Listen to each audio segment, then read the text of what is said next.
Hi, my name is Vic Hunter from Hunter Business Group. Today's Idea Engine is about retention. And by retention, I mean more than just saving customers' revenue or fixing a leaky bucket. Replacing the revenue from defecting customers with new revenue costs 8 or 10 or 12 times more than investing in existing customers. But even more important than the cost of defecting customers is the disease of customer dissatisfaction that it reveals. Your company has problems that are driving customers away to your competition and defacing your brand. So a customer retention problem is a sign your company is not healthy. So most companies don't know how to effectively measure the cost of defection or how to even know when they've lost a customer. Perhaps an even more important question is, how do you know that you're starting to lose a customer or a customer's at risk? Let's begin with step 1, identifying your at-risk and defected customers. To do this, put your customers into segments that have similar buying behavior. Now stay with me here. I want you to gather enough historical information around your customers to be able to see changes in buying behavior over 2 or 3 years.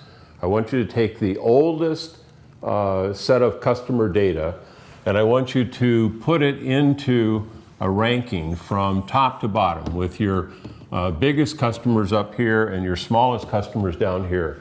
And I want you to divide that into 10 groups so that the top 10% is up here in the top group, and we'll call that decile 1, is this our beginning customer set. And the second group, which will be 10%, will be decile 2, and we'll go all the way down to the bottom 10%, and that'll be 10. Now do the same for the same customers in the most recent year, ranking revenue top to bottom. The top 10%, 1, the bottom 10%, 10.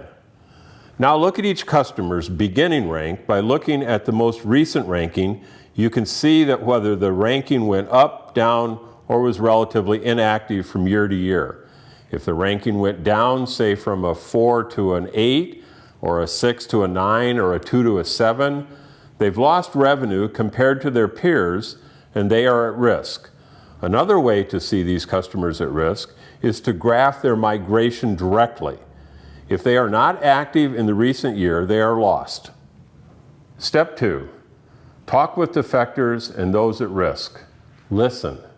Do they believe you understand their needs? What is wrong with your performance in areas that are important to them? What will it take to win them back? Step 3, execute and evaluate. Measure the value of retaining 10% of your customers who historically you've lost. Invest in retention and measure that investment. Note that customer retention is not a cost. It should be seen as an investment to protect and generate revenue. So this approach to growing revenue is very systematic. It really allows you to look at each decile or segment of your customers and determine how healthy they are. It allows you to look at their growth or decline relative to their peers. Over time, some customers become rising stars who grow faster than their peers, or become at risk, or are lost. The size of the bubble tells you how many customers are in each decile. So start growing your revenue by keeping your best customers, customer retention, and finding out what makes those customers grow faster than their peers. If you have any questions, drop me a note or let's set up a phone call and talk. This is another Idea Engine from Hunter Business Group, retention.